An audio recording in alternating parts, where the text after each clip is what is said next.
বেশি দিব, কিন্তু আমরা দেখছি হিসাব করে স্যার এই যে আমরা ত্রিপুরা ইলেকট্রনিক্স মিডিয়া সোসাইটির পক্ষ থেকে আজকে আমাদের একটা কার্যকরী কমিটির বৈঠক ছিল।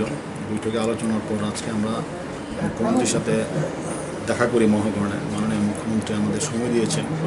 আমরা আমাদের সংগঠনের যে বিভিন্ন সমস্যা ইলেকট্রনিক চ্যানেলে, বিশেষ করে আমাদের বিজ্ঞাপন আমাদের এখনও পাচ্ছি না আমরা সেইভাবে। আমাদের বিজ্ঞাপন পলিসিতে আমাদের অন্তর্ভুক্ত করা ক্যাটাগরির বিষয় নিয়ে, যারা যারা ক্যাটাগরি হয়নি ক্যাটাগরি দেওয়ার জন্য আমরা মাননীয় মুখ্যমন্ত্রীর সাথে দেখা করি এবং মুখ্যমন্ত্রী আমাদের দাবির যৌক্তিকতা স্বীকার করেছেন।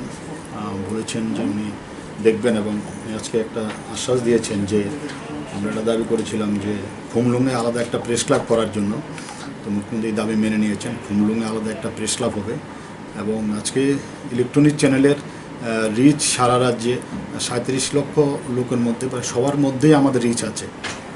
আমাদের রিচ একদম সারা রাজ্যে কাভার করে। তো আমরা হলাম সবচেয়ে বড় বৃহত্তম সংবাদ মাধ্যম। গত প্রসঙ্গে মুখ্যমন্ত্রী সাবরুমের প্রসঙ্গটা উনি বলেছেন এবং উনি বলেছেন যে উনি কাউকে ধমকও দেননি এবং বিমাত্রসুলভ কোনো আচরণ নেই। 37 লক্ষ লোকের কথা চিন্তা করে রাজধর্ম পালন উনি করবেন এবং উনি কাউকে হার্ট করার জন্য কিছু বলেনি। তো আমরাও বলেছি যে আমরা ইলেকট্রনিক্স চ্যানেল যাতে আমরা ঠিকভাবে আমরা করতে পারি, কারণ আমরা দীর্ঘদিন ধরে বঞ্চিত এবং কোনোভাবে আমাদের বিজ্ঞাপন দেওয়া হচ্ছে না, বিভিন্ন প্রতিবন্ধকতা তৈরি করা হচ্ছে। মাননীয় মুখ্যমন্ত্রী বলেছেন এই বিষয়গুলো মুখ্যমন্ত্রী গুরুত্ব সহকারে দেখবেন।